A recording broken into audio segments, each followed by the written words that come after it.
Hello everyone, Assalamu alaikum. Welcome to another new video. This is Mohammad Saqib from Rido the Explorer.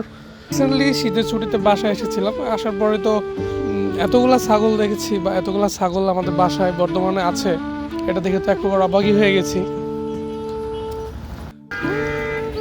এই ছাগলের খামারটা কিন্তু সম্পূর্ণ আমার আম্মুর। আমার আম্মু সাধারণত গ্রামে বাসাবাড়ি যে সকল কাজগুলো থাকে, মানে নিজেদের বাড়ির যে কাজগুলো থাকে, সে কাজগুলো করে যে সময়টা পাই, তার পরবর্তী সময়টা তিনি এই ছাগলের পিছনে ইনভেস্ট করে থাকেন। আচ্ছা, কোনো খামার করতে গেলে তার পিছনের যে গল্পটা থাকে এটাও তার ব্যতিক্রম নয়। সাধারণত প্রথম পর্যায়ে আম্মু একটা বা দুইটা ছাগল দিয়ে শুরু করে, দেখা যাচ্ছে সেখান থেকে আস্তে আস্তে এটা বৃদ্ধি হইতে হইতে এখন বর্তমানে ছোটো বড়ো সব মেলায় 15টা ছাগলে এসে থেমেছে। এই বছরও টোটাল এই শীতের মধ্যেই টোটাল হচ্ছে 5টা ছাগলের বাচ্চা হয়েছে, যেখান থেকে 2টা অবশ্য মারা গেছে, এখনও 3টা অবশিষ্ট আছে।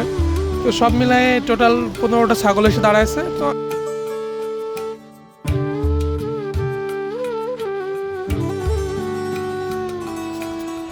সো আমার আম্মুর ছাগলের খামার দেখে আপনাদের সবার কেমন লাগলো আশা করি সবাই জানাবেন। আর বিষয়টা হচ্ছে, আপনারা যে কেউ চাইলেই এইভাবে ছাগলের খামার করতে পারেন। বাসা বাড়ির আঙিনাতে যদি সামান্য কিছু জায়গা থাকে তো সেখান থেকে শুরু করা সম্ভব। দেন শুরু করবেন, দেন আস্তে আস্তে আপনার কীভাবে যে ছাগলের খামারটা বৃদ্ধি পাবে বা ছাগলের খামার বড় হয়ে যাবে আপনি নিজেই বুঝতে পারবেন না। সো সবাই চেষ্টা করুন, সবার জন্য শুভকামনা রইল। ধন্যবাদ। আসসালামু আলাইকুম।